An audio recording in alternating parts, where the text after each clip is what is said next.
Hello guys, it's me, the Tank, and next here, and today I'm going to be talking about the Kupchak war automobile. Now technically, this is a British tank, but it was filed in the US, it was patented in the US, and I'm not really sure where to put it. I label it as an American tank, though now that I think of it, I think I would just not put it in any category because I'm not really sure. Well, I guess I'll put it in both categories. British and American. Yeah, okay.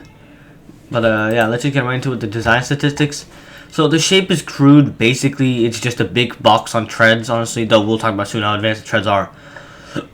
It did have a rounded front, to be fair, which is something. You would see right here. A bit of a nose here. And while the things in specified, it had suitable armor plate, so I'm not exactly sure what that means.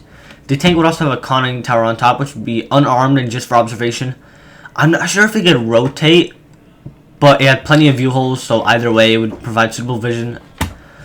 In the front would be the only tank's cannon, which I think is a machine gun with an unspecified caliber. However, I'm not sure if that's true because first of all, these designs that's not a machine gun, if any I know. And the weaponry seems way too small for this gun. It was described as a rapid fire gun with a silencer. But that doesn't really make sense for artillery because why would you put a silencer on artillery? Maybe they meant a muzzle flash? Or like a muzzle brake, flash brake, I forgot what it's called. I'm not really sure. I don't really know, to be honest. Now onto the actual traction suspension I briefly talked about. The patent spent a lot of time specifically describing the traction tension system on the suspension. At the time, tanks really had to risk getting out in the open, and the people inside, the crewmen, the tankers, had to risk getting shot to really change the track tension if it was disrepaired or if it had come off or something. To fix it or to change anything about it, you really had to get out of the tank. This design is pretty crude, but it's pretty advanced for 1917. A winding handle basically allowed the crew to change the position of the tracks from inside, which was honestly pretty inventive for the time. It did, raise the track's tension in the process, but it was honestly pretty smart for 1917. The British tanks had nothing like that, to be honest. Onto the history of the tank. Kupchak was one of the hull designers for the planned 200-ton trench destroyer, which we talked about in a different video.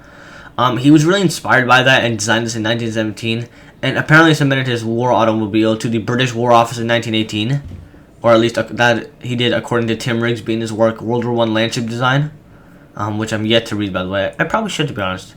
He said that the War Office didn't reject it, but they wanted a full-scale version built, like a real-life scale version, which Kupchak really couldn't afford to build, so the idea kind of died there, which is kind of a shame, because honestly I'd love to see this thing in the museum.